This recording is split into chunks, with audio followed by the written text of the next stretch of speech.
Today, when we examine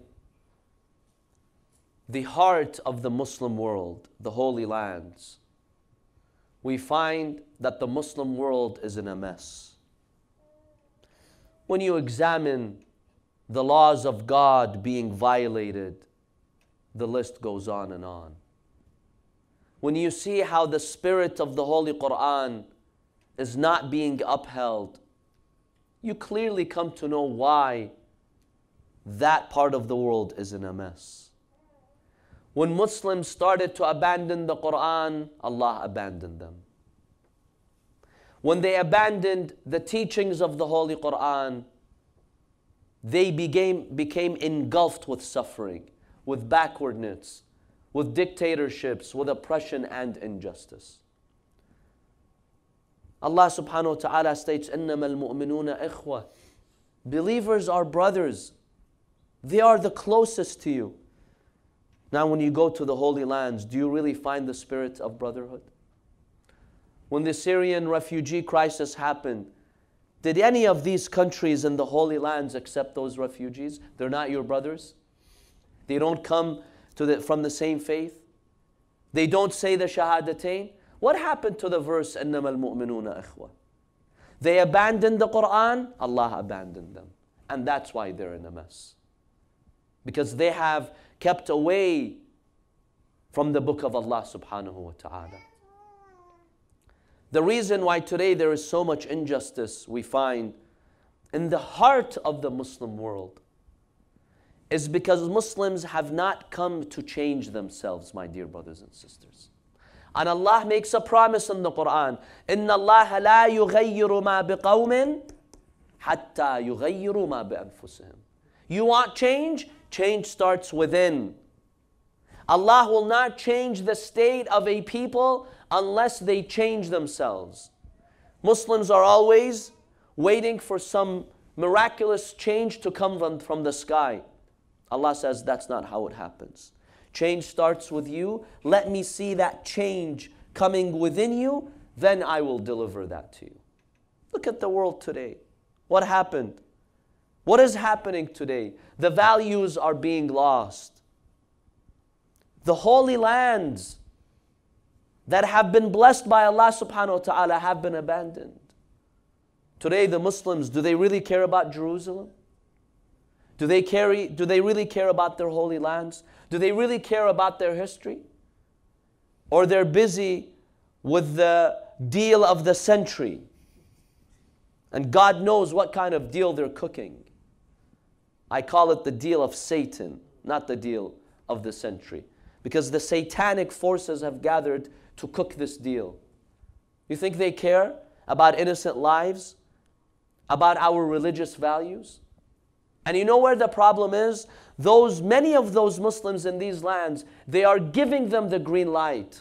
And Rasulullah sallallahu alaihi wasallam made a promise. He says, when you abandon al-amr bil-ma'ruf wal-nahy anil munkar, enjoining the good and forbidding the evil, and you say yes to your oppressors, you will be struck with injustice, and even the good ones will pray, but Allah will not answer the prayer. فَيَدْعُوا خَيَارُكُمْ فَلَا يُسْتَجَابُ لَكُمْ. These are the words of the Prophet sallallahu alaihi wasallam. Because society collectively fails justice. And you know where the problem is, my dear brothers and sisters? You may be wondering, what are Muslims lacking? Muslims today are lacking one key word. In Arabic, we have two similar words, but they're very, very different. We have the word basar. Basar means vision. If you don't have vision, you can't see.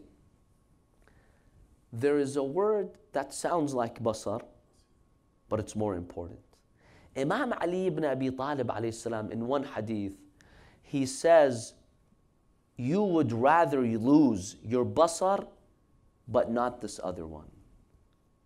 This other one is basira. Basira means what? Basira means internal vision. Basar allows you to see the reality of things from the outside. You see the surface. Basira allows you to see the inside. It gives you insight into the world. Basira is more important than basar. Because once the basira is blind, your humanity is blinded. Justice is blinded. Good values are blinded. My dear brothers and sisters, when you think of the hero of Karbala, Abu al-Fadl al-Abbas alayhi salam, what do you think he had others didn't? What was special about Abu al-Fadl? Have you ever wondered? Courageous? Many people in history are courageous. I mean, look at the companions of Imam Hussein alayhi salam. They were all courageous. Did you see any one of them on the day of Ashura showing you weakness? Habib ibn Madahir, he was not courageous. Muslim ibn Awsaja, he was not courageous. All of them were courageous. What makes Abu al-Fadl al-Abbas stand out? Imam al-Sadiq alayhi salam tells us, Rahimallah ammi al-Abbas. May Allah bless our uncle Abbas. Why? كان عمنا العباس نافذ البصيرة. Our uncle Abbas had sharp inner vision. He saw the reality of things. At a time when the world was deceiving most Muslims, Abu al-Fadl al-Abbas saw the reality of this world. You know, before the day of Ashura, Shimr ibn Dhil Jawshan, he came and he brought a document. Are you aware of that? He called on Abbas and his brothers. They didn't respond to him. Imam al-Hussein told his brother Abbas, in the end, he's calling on you. Respond to him, see what he has to say. Shimr ibn Dhil Jawshan was a distant relative of Abbas because he comes from the same tribe of al-Banin. Imam al-Hussein says, answer him, see what he wants. He tells him, what do you want? He told him, I brought you amnesty, protection. You, Abbas, and your brothers. Come with us, we'll give you the world. Most Muslims fail that test. 30,000 came and they failed that test. Abu al-Fadl al-Abbas alayhi salam told him, لَعَنَكَ اللَّهُ وَلَعْنَ أَمَانَكَ. May God curse you on your amnesty. You give me amnesty and the grandson of Rasulullah has no amnesty. See his sharp vision? كان عمنا العباس نافذ البصيرة. He had that inner vision, inner light to see the reality of things. Most people see the outside surface. If you were to go back, my dear brothers and sisters, 1,000 years ago, and you would take your smartphone and you would show it to the people, what would they see? They would see this weird, black, rectangular shaped object. They don't even know what it is. See, when you look at the outside, that's all you see. But then once you tell them, let me show you what this thing can do. You can call, you can take pictures, you can read, you can put your notes, you can do a million things on this device. That's life. Most people, when they look at life, that's what they see, the outside. Basira gives you that internal vision, my dear brothers and sisters.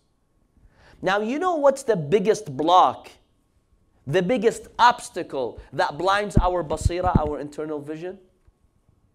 Public opinion. Most people don't think. They go with the flow. They don't challenge what they're told. And that's the problem of Muslims today. They have become like parrots. Whatever they're told, they repeat. Basira means you can challenge the thoughts being given to you. Everything that is said to you, my dear brothers and sisters, challenge it. Especially if the majority believes in it. Because the Quran is always critical of the majority and what the majority thinks. Challenge it. Even if a scholar tells you something, challenge it. What's the evidence? Does this make sense? Islam is the religion of the intellect. The Holy Quran in so many verses advises us to contemplate, think. Don't be like the majority who just go with the flow. But that's the problem of Muslims. They don't think. They don't challenge. And when we don't challenge, my dear brothers and sisters, crimes happen. How many of you are familiar with Milgram's experiment? Milgram, decades ago, wanted to see how people give in to authority. And they go with the flow. So he did a study. he brought a subject in the study, and they attached to him an electrical wire, and you would press a number of voltage to electrocute him. Now Milgram would bring some people for that experiment, and he would tell them, okay, we're going to ask this guy in the room questions. If he gets the answer wrong, you electrocute him. Now you start with smaller volts, 10 volts, 50 volts, 70 volts, you start a little bit. Then he kept increasing it until he got to a point where the voltage kills, it's fatal. And he told them, okay, now press the one to kill him, the highest voltage. Now initially there was a crisis, a lot of them hesitated. But a scientist is telling them who has authority, and others before him did it. 65% of those people in the study, they pushed that highest voltage. Now it was an experiment. The guy wasn't being killed in the room, but they didn't know. They thought he was really being killed. And Milgram discovered that most people, when the authority tells them to do something, they do it. They don't think. What do you mean? You're killing an innocent person. Why should I kill him? That's the problem. Basira is that inner light, my dear brothers and sisters, that allows you to question everything that you do. Everything that you do. The human being and his life is like a machine, is like a device. Have you seen a machine, a device? Does the device have any unnecessary parts? Does it? A normal device. Every part in that device is serving a purpose. You know the airplanes today, like the 777s and some of these airplanes, do you know how many parts they have? 6 million parts. 6 million parts, can you imagine?